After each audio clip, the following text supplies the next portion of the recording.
दुलाराय बर' फरायसा आफादनि मानगोनां आफादगिरि दिपेन बर'खौ लानानै लेङाइ आफादगिरि आरो दाखालि बावैसो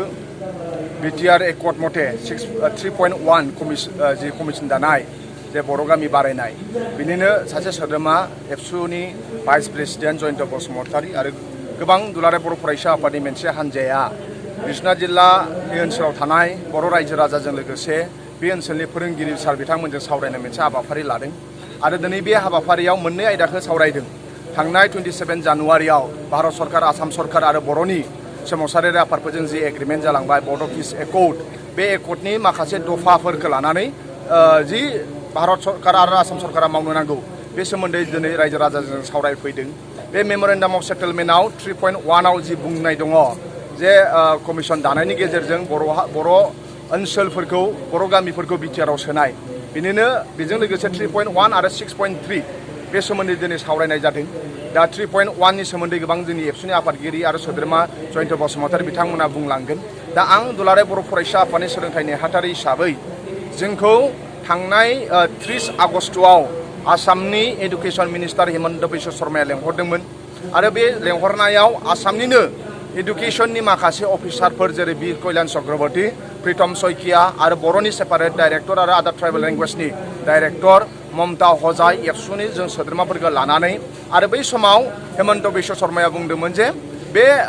6.3 जे बिटिआरनि बेसेबां बिजों दङ असमिया बेंगलि आरो हिन्दी मिडियाम बेसेबां मिडियाम दङ बिटिआरआव गासै 1851 एडुकेसन इन्स्टिटिउसन एलपिनिफ्राय लानानै कलेज लेभेलसिम बेखौ प्रभिन्सियेलाइज खालामनाय जागोन आरो बिटिआरनि बाहेरायाव बर' बिजोंफोरखौ एलपि एमइ आरो हाइ स्कुलखौ प्रभिन्सियेलाइज खालामनाय जागोन आरो बिटिआरनि बाहेरायाव डिग्री कलेज बा हायार सेकेन्डारि लेभेलाव जि बर' एमआर बेखौ प्रभिन्सियेलाइज खालामनाय जागोन होननानै 6.3 बे मेमरेन्डाम अफ सेटेलमेन्टआव दङ। दा आं दुलाराय बर' फरायसा आफादनि सोलोंथाइ नेहाथारि हिसाबै दिनै बिश्वनाथ डिस्ट्रिक्टनि जों गहपुर ओनसोलाव बे ओनसोलनि गोबां बर' फोरोंगिरि सार बिथांमोननिफ्राय जों माखासे सुबर्न लादों। बिथांमोना गोबां 20 बोसोर 30 बोसोर मास्टार मावनाय बे ओनसोलाव बर' साहित्य सभानि खावलायनायाव एबसुनि खावलायनायाव बर'नि माहारियारि आफादफोरनि खावलायनायाव आरो बर'नि राव आरो हारिमुखौ मोजां मोनग्रा आरो बर'नि अराय सम बे ओनसोलखौ गावनि न'खरनि बायदिसिना जेंनाखौ दोनथ'नानैब्लाबो बे ओनसोलनि लाइमोनफोरा जाहाथे लेखा गोरों जाथों होननानै बिथांमोना सान हर नाजाबाय थानाय आरो थांनाय 2017नि एक मथे दाखालि 2020आव जि लादों हाई स्कुल हायार सेकेन्डारि आरो डिग्री कलेज बिश्वनाथ डिस्ट्रिक्टआव जोंहा गंबा हाई स्कुल दंमोन। 2017नि एकआव गंसेबो हाई स्कुला गोलैयाखै। सनितपुराव 12टा हाई स्कुल दंमोन बाव गंसेबो गोलैयाखै। दा बिटिएडिआवबो हाई स्कुला गंफा गंनैल' गोलैदों आरो बिटिआरनि बाहेरायावथ' फ्राय डिस्ट्रिक्टफोराव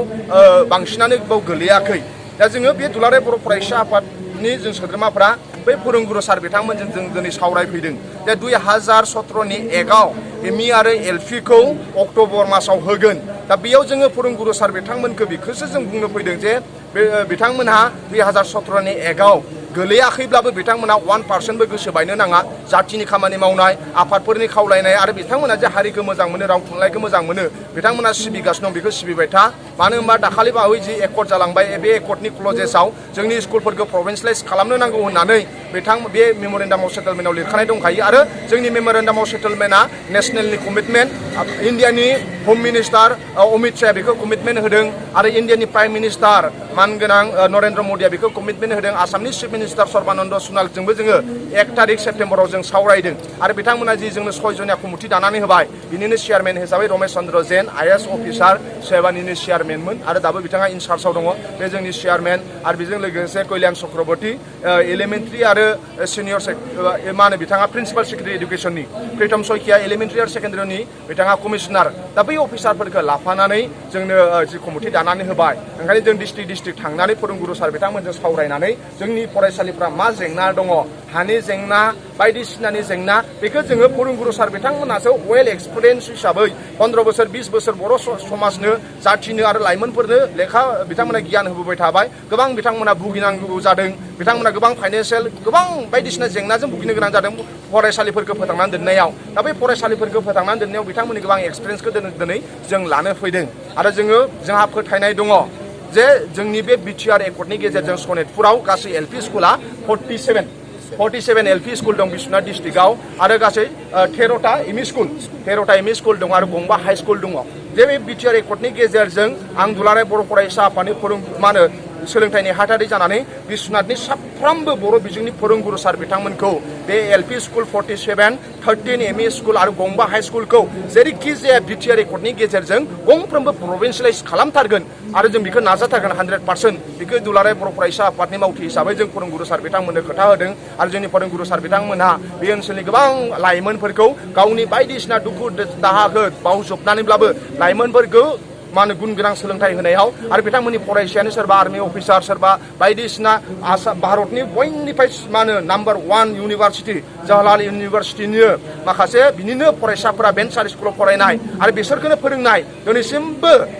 बिसिनि फरायसायानो दिनै भारतनि नाम्बार 1 इउनिभारसिटि जवाहरलाल नेहरू इउनिभारसिटियाव PhD खालामनानै बेयाव प्रफेसार मावगासिनो दङ नाथाय बै जवाहरलाल नेहरू इउनिभारसिटिनि प्रफेसारखौ फोरोंनाय मास्टारफोरा दिनै 15 बोसोर 20 बोसोर जाबाय बेनो भेन्सार स्कुलाव बिथांमोना फोरोंगासिनो दङ जों दुलाराय बर' फरायसा आफादा अराय सम भेन्सार स्कुलनि फोरोंगुरु सार बिथांमोनखौ मान होयो आरो जोंनि दुलाराय बर' फरायसा आफादनि खामानि मावनायाव बिथांमोना गिबि सिरि आरो बिथांमोनानो जोंनि हिर' आरो बिथांमोनानो जोंनि राव थुनलाइ आफादखौ फोथांनानै दोननायाव सुप्रिम सेक्रिफाइस होदों ओंखायनो बिथांमोनजों जों सावरायनो फैदों पेन्डेमिक समाव गोबां सान क्लास जायालासिनो जोंनि बिश्वनाथ डिस्ट्रिक्टनि फरायसाफोरनो सारा मा मेसेज होनो सानगोन नैबे समाव फरायसालिफोरखौ फ्राय 9, 10, 11, 12 खौ खुलिबाय आरो आसाम सरकारा हयथ' एलपि आरो एमइखौ गोबां सायसन लानानै बिथांमोना सानगोन आं दुलाराय बर' फरायसा आफादनिफ्राय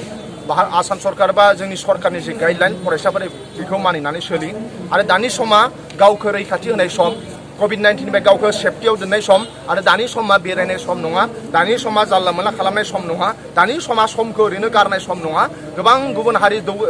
जौगानाय हारि केरेलियान तामिलनि बिथांमोनाबो फरायसालिया बन्द जाना थानाय समाव बिथांमोननि फरायसाया गोबां लेखा फरायदों गावनि फराफारि फरायनांगौ मामाखौ बिथांमोना फोजोबनानै दोनखादों ओंखायनो जोंनि बर' फरायसाफोर आरो बिश्वनाथ डिस्ट्रिक्टनि आरो गहपुरनि फरायसाफोरखौ आं बेखौनो खावलायो आनजादा माला जागोन बेखौ साननो नाङा नोंनाव बिजाब दं आखायाव नोंनि फराफारिखौ नोंनि सिलेबासखौ नों फरायनानै जेरैखि जाया फोजोब बेखौनो जों दुलाराय बर' फरायसा आफादनिफ्राय लुबैयो 1 नाम्बार गावखौ सेफटियाव दोन 2 नाम्बार नोंनि फराफारिखौ नों फोजोबनानै दोन आनजादा माला जागोन फरायसालिया माला खुंगोन बेयो बे खामानिया सरकारनि दायित्वसो सरकारा बेखौ मावथों नाथाय फरायसाया जि मावनांगौ बिमा बिफानि खोथा बोसोनखौ मानिनाय फोरोंगुरु सार बिथांमोननि बोसोनखौ मानिनाय आरो गावखौ रैखाथि होनाय आरो गावखौ सुबुं दोन दानाय आरो गावनि थांखिखौ जाफुंहोनाय बेसो फरायसाफोरनि खामानि आरो बेखौनो जोङो जाजानो दुलाराय बर' फरायसा आफादनिफ्राय लुबैयो